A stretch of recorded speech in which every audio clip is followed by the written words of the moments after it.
बिस्मिल्लाहिर्रहमानिर्रहीम। फरमान मुस्तफ़ा सल्लल्लाहु तआला अलैहि वसल्लम, तुम्हारा मुझ पर दुरूद पाक पढ़ना पुलसरात की तरीक़ी में नूर होगा। सल्लु अला हबीब। 3 सांस में पानी पीना सुन्नत मुबारक है। राशिद अतारी न्यू रूहानी इलाज लेकर पेश खिदमत एक वजीफ़ा लेकर आज आया हूँ दमे के हवाले से। बल्कि ये सीने है ना, चेस्ट के सीने के तमाम अमराज के लिए बेहतरीन ये वजीफ़ा है। और ख़ास तौर पर जो दमा है ना, यानी सांस की होती है, सांस की बीमारी होती है, सांस रुकता है ना दमे में, तो ये उसके लिए बेहतरीन है। देखो सांस क्यों रुकता है, ये बलगम की वजह से भी होते हैं।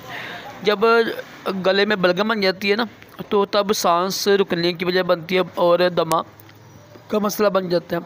अभी चंद दिन पहले ही एक इस्लामी भाई हमारे निगरान यानी इलाके के निगरान थे, वो इंतकाल कर गए यानी बलगम ही की वजह से।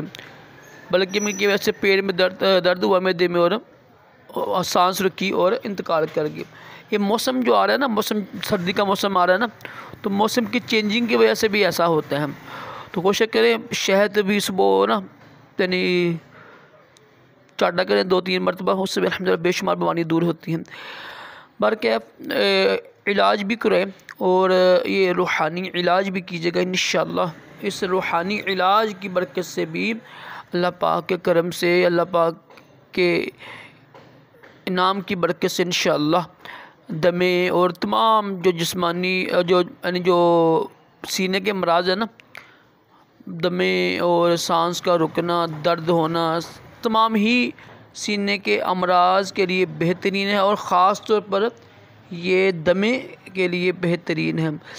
करना अभी नहीं ये है कि जो दवाई खाती है ना, उस पर भी दम कर सकते हैं, कोई हर्ज नहीं।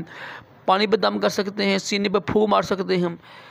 आपने 70 और 5 75 मरतबा ये पढ़ना है। पढ़ कर दम कर लें ला इलाहा इल्लल्लाह, ला इलाहा इल्लल्लाह। बड़ा आसान वजीफ़ा है। ख़वातीन अयाम में भी कर सकती हैं, कोई हर्ज नहीं है। पहला कलमा है ला इलाहा इल्लल्लाह, ये पढ़ कर 75 मरतबा, 70 और 5 75 मरतबा पढ़ कर दम करें।